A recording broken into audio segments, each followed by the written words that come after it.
So welcome to Sharing Hope. And my name is Jamie George, and our guest today is Mr. Phil Joel. For over 2 decades, this New Zealander has been a mainstay in Christian music with his band, the Newsboys. He has been a bass player, vocalist. He's been a solo artist, 6 solo records, 10 #1 CCM hits, gold records, Grammy nominations. I hope you'll talk a little bit about the book you just wrote, which is great. Yeah. Redwoods in Wales. So we welcome Phil Joel. Coffee? Did you say, do I want a coffee? No, I do actually. I did ask my son to make some coffee before I came out to the studio. But no, I just reached up for a copy of my book from my bookshelf. Yes. Please show the picture because it's an amazing cover. Right. Who designed that for you, by the way? It was a collaborative little affair with between the people at Emanate Books, Thomas Nelson and Heather, my beloved. That's amazing. She has a gift for design. She does. She's into it. Yeah, she's into it. So good. Yeah. Yeah, it's been crazy, but good, man. It's been a rowdy time. My wife in the middle of the coronavirus, my wife had a procedure for cancer, and I don't know if you remember, we had some of that, but it went well, and as well as it could go. Yeah. And so she's healing, and we're doing great, and hanging out with the kids. How did that feel, like being in a hospital at this time in history? It was strange. Like one whole wing was completely shut down. So like any elective surgeries are off the grid, right? Okay. So it felt like a ghost town. There were only 2 people on our floor. So that was crazy. Yeah. And although we had a lot of attention, our nurse was amazing. Cool. And they literally walked me up to the room, told me, sit here and don't leave. Yeah. And there I was, and through that day and the next day, yeah. But she did great, and she's healing up, and so we're doing well. How about you? Good, man. Yeah, all is well. I'm just like everyone. Oh, I'm out of a job. I'm unemployed. I like my job. I just got off the phone with Mabes, and or did an interview with Paul Mabry, and he, we're all just talking about, and Mark Stewart. We talked as well. And if you're in the entertainment industry or music industry, it's a new world right now. Yeah. We don't know when we're going back to work. You know, it may be 3 months from now. It may be a year. It's crazy. But you're hung up. Let's see. Hold on. I'm losing you.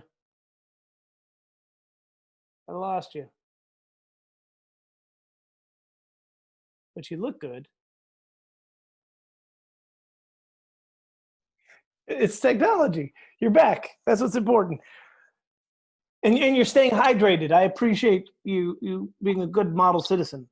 I am staying hydrated. I did something the other day, and the guy goes, "Hey, what is that bottle?" He thought it was vodka. Well, you got to do what you got to do to get through, man. But no, this happens to be Mountain Valley spring water, so we're okay. So I'm asking everybody, so how are you coping? What are you doing with your time? Are you making music with the kids? I'm making music. I'm nice. Yeah, I've had a batch of songs for about 2 years that I've been really wanting to record. I've wanted to make a new solo record, and I haven't been able to. And I was getting ready to sort of start looking into, who was going to produce it and whatnot. And then this whole thing happened, and so it's forced me into my room. So my room is, see if you can see what's going on behind me. It's a little space that I have. Oh, that's amazing. Yeah. Stuff in. That's not a bad place to be quarantined.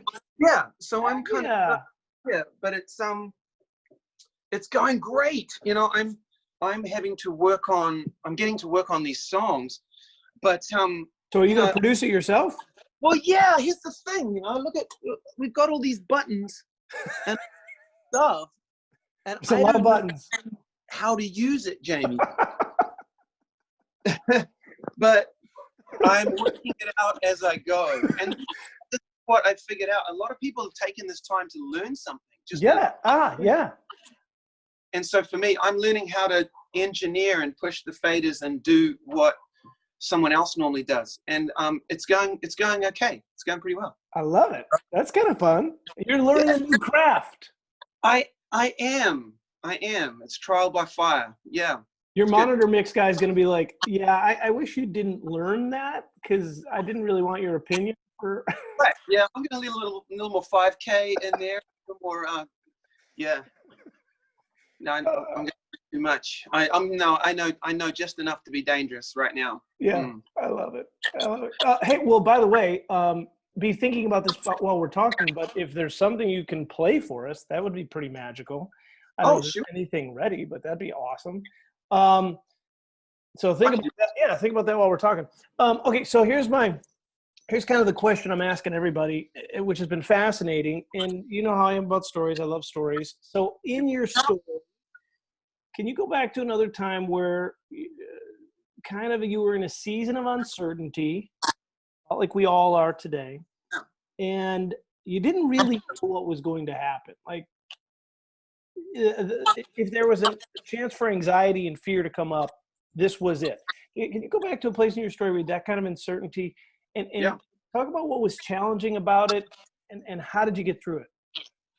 Yeah, well, stuff happens, doesn't it? And I remember, man, what was it? Probably about 5 years ago, there was a season in life that was just very uncomfortable. Things weren't going the way that we had foreseen them going. And I won't get into the specifics of what was going on maybe, but certain things were just not looking good. And it's like, oh man, what is going on? And one of the things that my wife and I have done for, it's 19 years now. Every day we just sort of get up and get some coffee and just find a space in the house. And lately, when the mornings have been nice, we'll sit on the front porch and we'll just, we'll spend some time praying, talking, opening up our Bibles, reading our Bibles or reading other things at different points. But just being still and meditating on what it is we feel the Lord wanting us to hear and think about. And, it's kind of the good old fashioned quiet time, I guess, as us fine evangelicals call it. But so we're in this space. And the cool thing about doing that is if you put yourself in this space every morning to hear from God, and you're trying to, beyond just your everyday, just moving through the day, trying to interpret what it is the Lord's saying and what, trying to be a fully integrated spiritual being, those times when you set aside some time, it's pretty important because, man, it just avails yourself to really hear something. And so one morning, things were hitting the fan, man. And we were reading Jeremiah 17, and there were a couple of verses in there that just smacked us. Jeremiah 17, 7 and 8. Blessed is the man who trusts in the Lord, whose hope is in him, because he'll be like a tree planted by the river. And when the heat comes, he will not be afraid. And in the year of drought, he will not be anxious, but rather his leaves will get greener and he will bear much fruit. And it just kind of, it just hit us. And we realized in that moment, you know what? Okay, whatever we do, whatever goes on, whatever happens around us, whatever is swirling, we're going to just put a stake in the ground and we're going to say, hey, God, we trust you. We don't trust what we see. And it allowed us to start to breathe a little deeper, okay, let's just trust them. And because it's this promise that when we trust God and we do our best to walk in his ways, things can get greener, even though things seem like they're getting drier and crunchier and dark. You can actually get fresher in the midst of that. And Did you feel something literally shift in your body? Like, I mean, is there, like, for you guys when you sit and do that? Yeah, is it like, is there a physical response to that? Yeah, I find myself breathing deeper.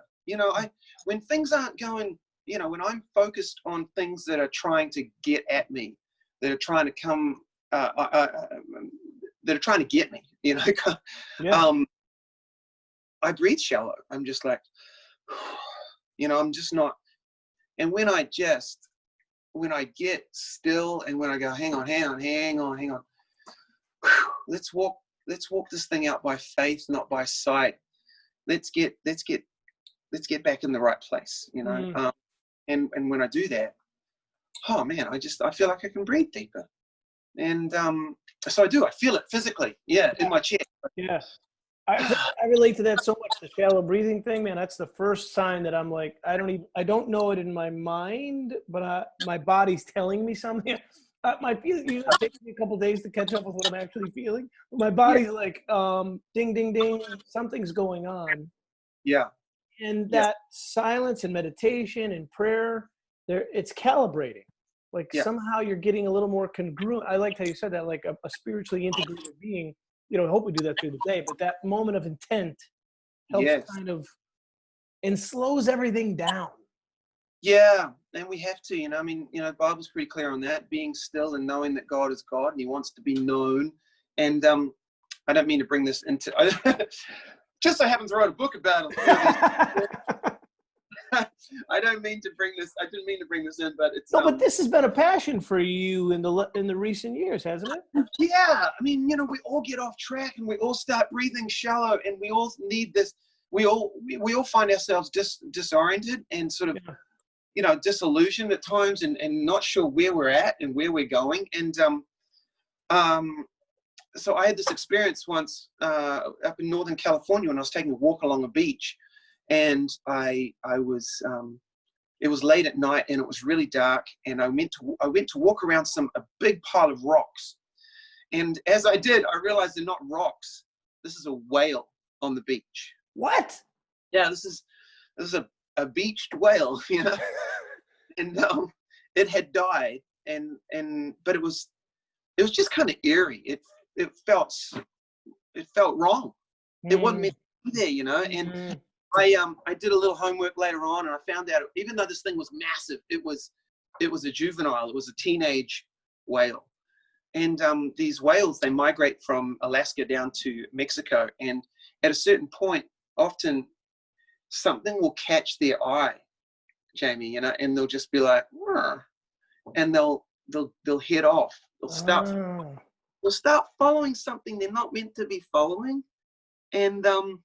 And before they know it, they're on the beach, breathing shallow and dying slowly. And I thought, man, whoa, that's me. That's me sometimes, just like, not sure where I am, breathing shallow, and having to get myself back into a place of going, hang on, Lord, what happened? Where am I? Help me recalibrate. Help me get oriented. Help me get back in the flow of who I am, and the flow of who I am belongs with you. And so has this practice going, Heather, or maybe it's her idea, I don't know, but whichever one of you was like, we're going to get on the front porch, we're going to do this each morning, we're going to be intentional. Would you say that's been instrumental in transforming how you show up in the world? Oh yeah, honestly, we started doing this 19 years ago. We started doing this at a time when I was really desperate for more of. I needed God, man. I needed God in my life, not just churchianity, not just whatever. I needed the reality of God in my life, and I thought, man, if you can really be known, I'm going to start coming after you, And it takes a little bit of feist sometimes, Probably get a little ticked off occasionally to kind of go, hang on.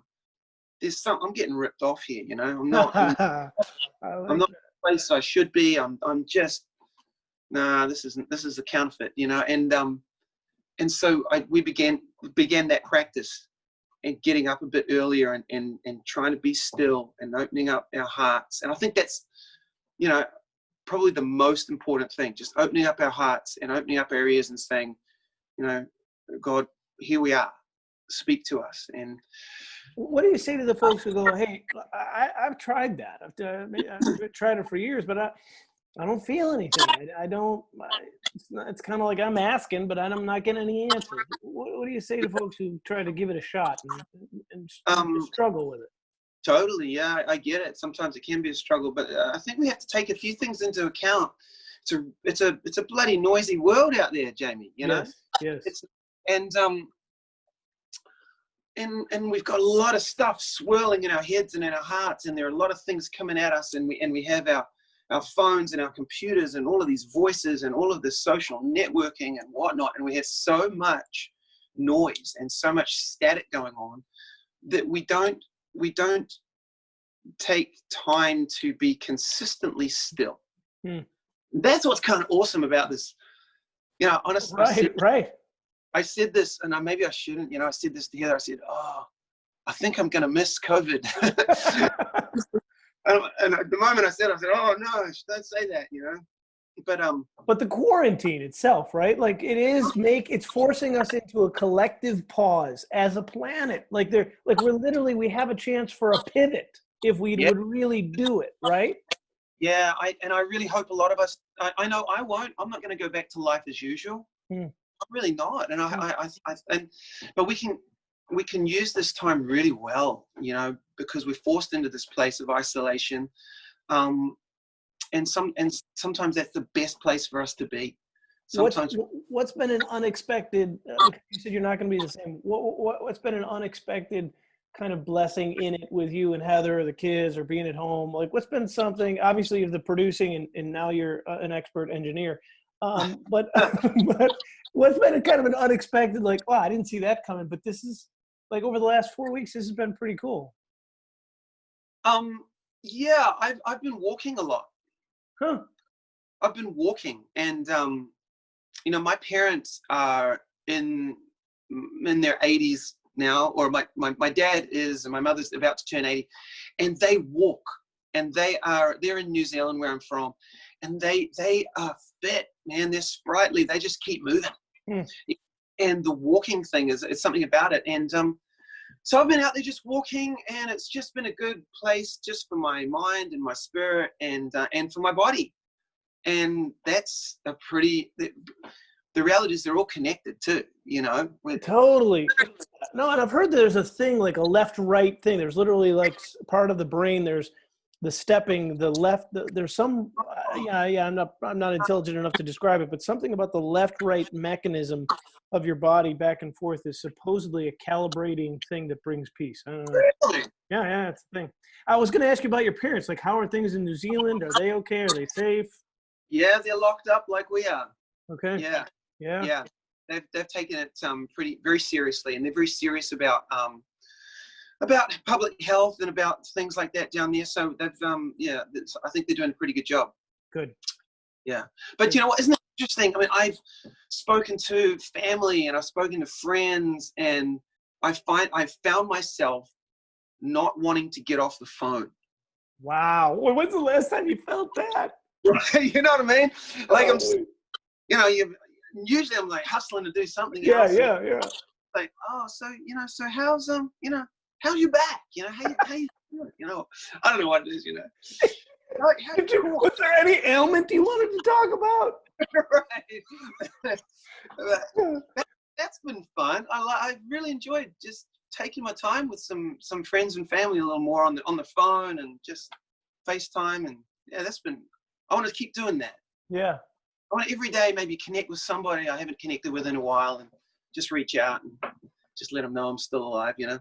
Yeah. Now we've talked about this. You guys chose as a family, the social media thing for you was a distraction. So it was one of the things you said, hey, as a family, we're going to be intentional and replace that with face-to-face and with other types of communication.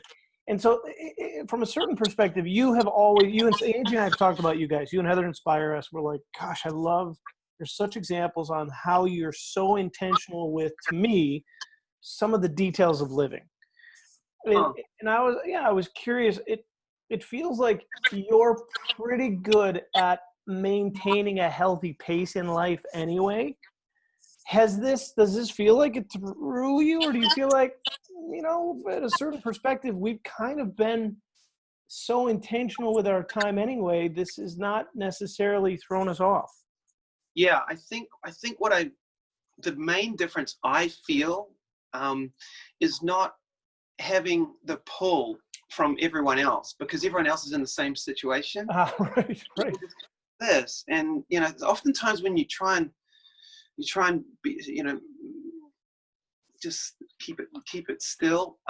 You're always feeling like, oh, I know someone's going to be calling, or I know I need to do this, or that's, there's always this feeling like you should be doing something else, Totally. But I'm not feeling that. So that's kind of a nice thing. But yeah, we did at a certain point, like with Newsboys years back, we were touring a lot. And then I had a solo project or two of those at the time, and I felt pressure to be touring that as well. And we had a young family, and I was just doing too much, and I was gone too much, and we were just burning the candle at both ends, and it just wasn't healthy. And so we called it. I was just like, okay, that's it. I love you guys, Newsboys guys, but it's time for me to step away. And it's time for me to just slow down, and it's time for me to focus on some of the things I need to focus on, and really reboot and see what new ministry kind of stuff comes out of it. And that was kind of scary, but it felt really good.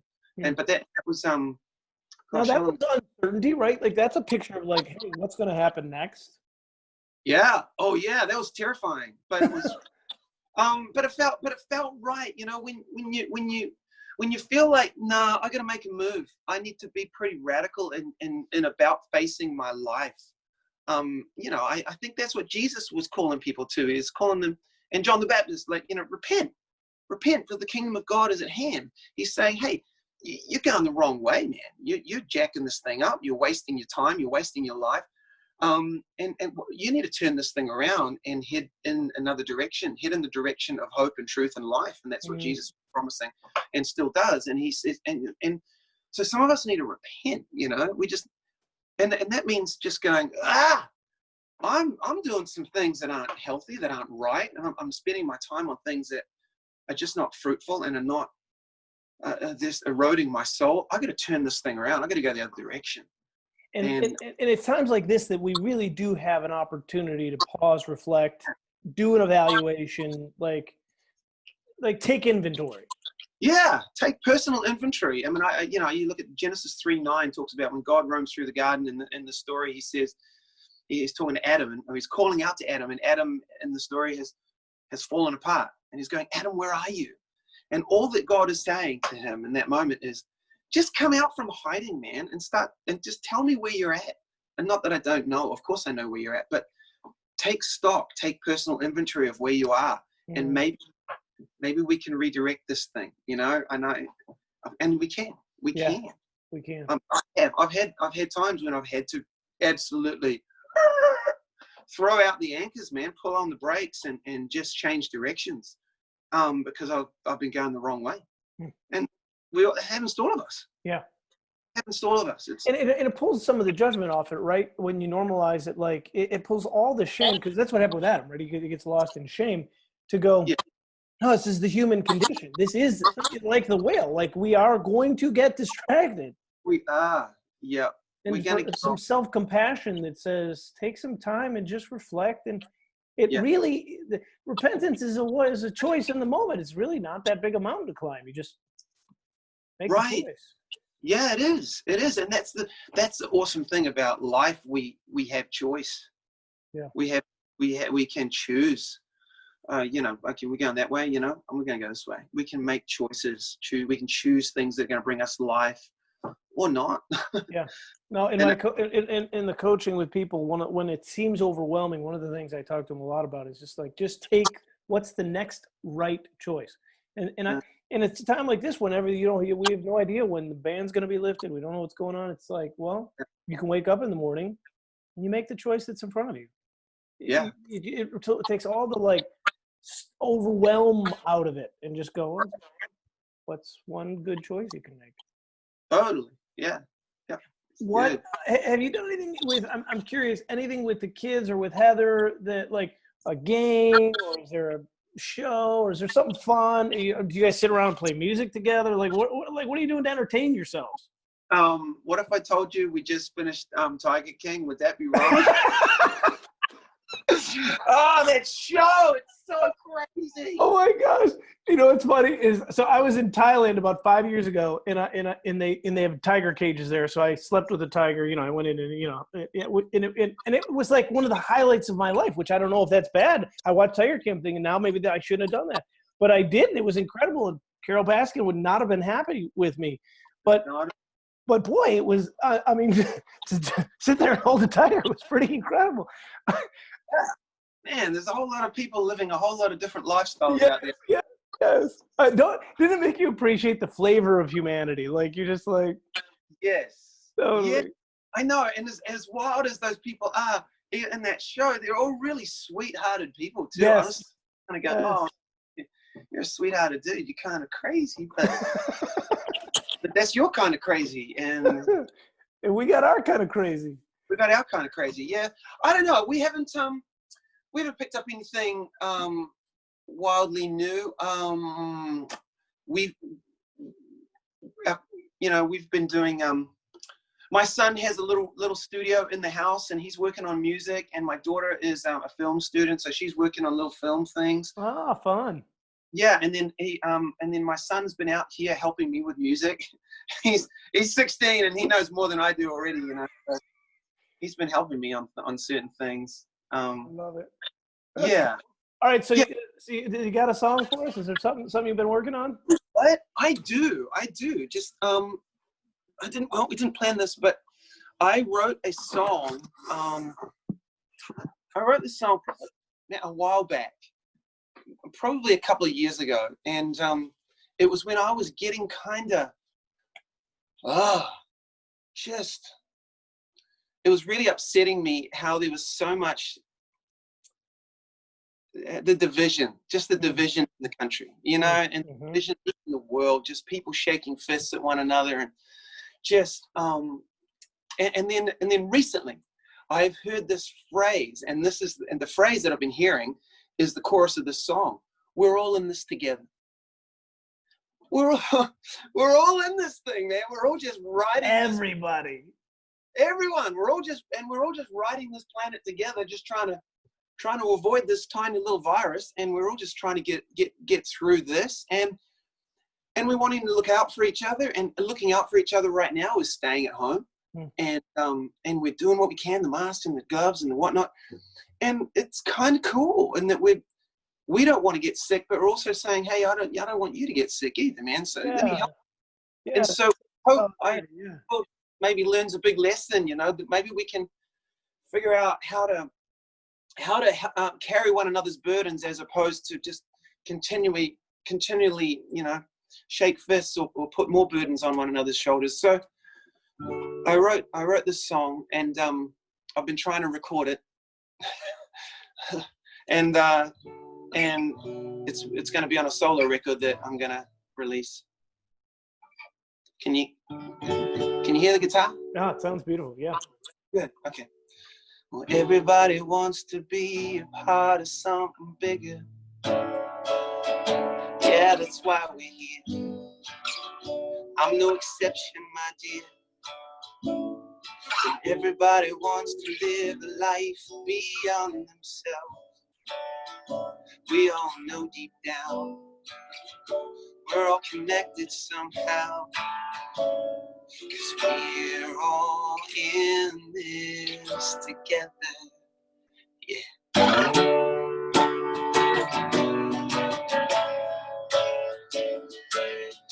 There has got to be a way for us to live in peace down here.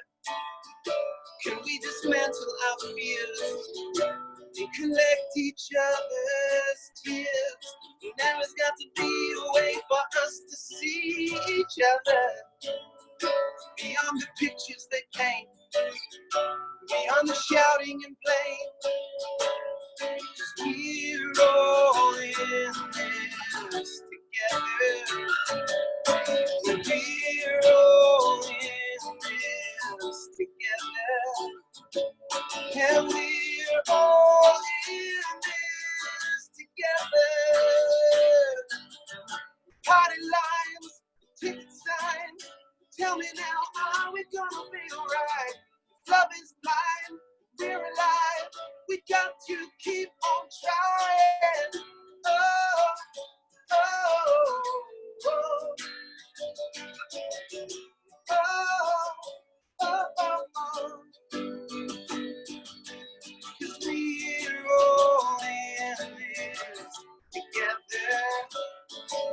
We're all in this together. Come on. We're all in this together. Oh, oh, oh, oh. Party lines, picket signs. Tell me now, are we gonna be alright? Love is blind, we're alive. We got to keep on trying. Something like that.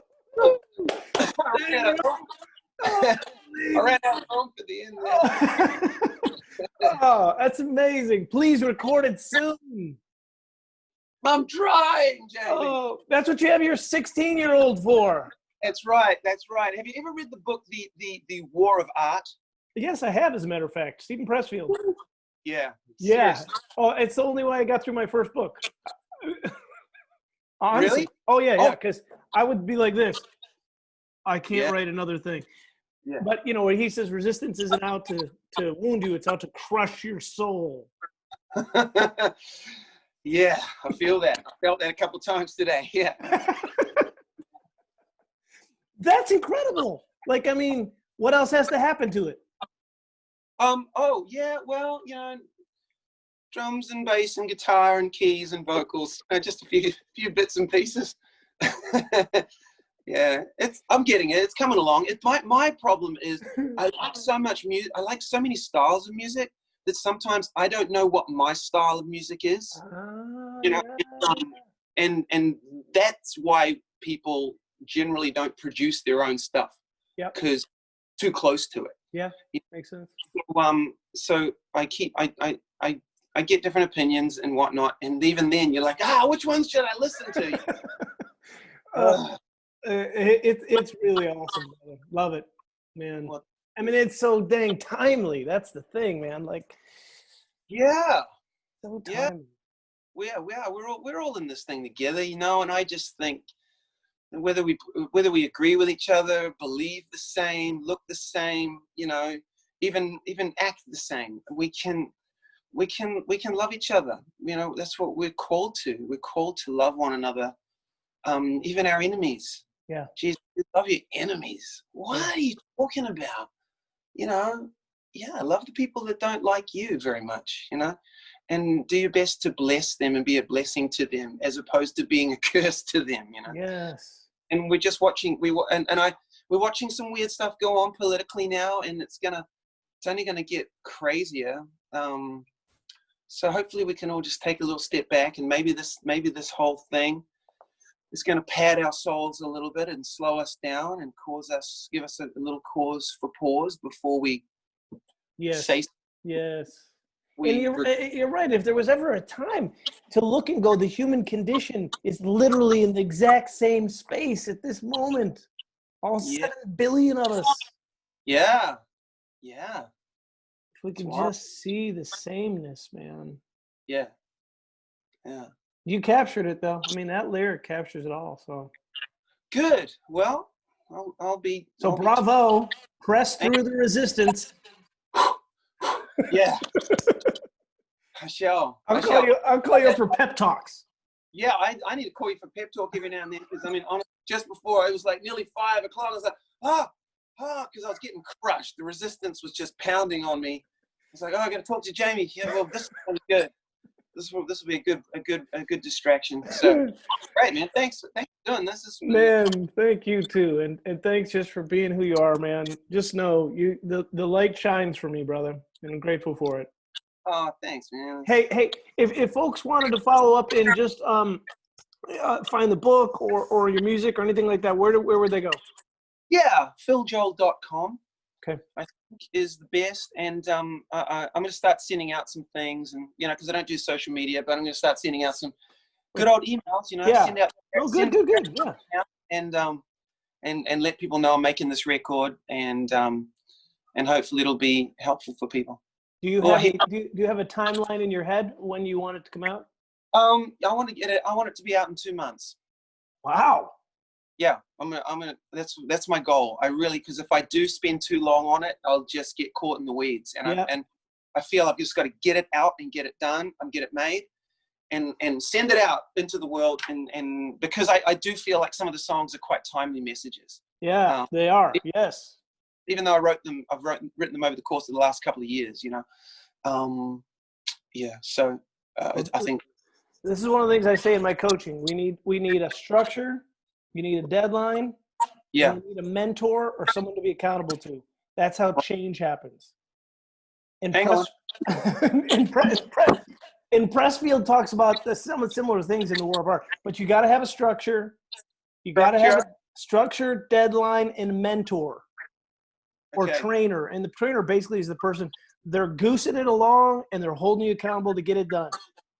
Deadline and hang on, what was the last one? Structure, deadline, mentor. Mentor. It's hard to affect change without those three things. Okay. Yeah, that's good. That's 2 months. Good. 2 months. And now I'll make myself accountable. Oh no. I love it. So good to see you, brother. Likewise. Yeah. Well, we'll do this again, or maybe we'll do it in person. That would be nice.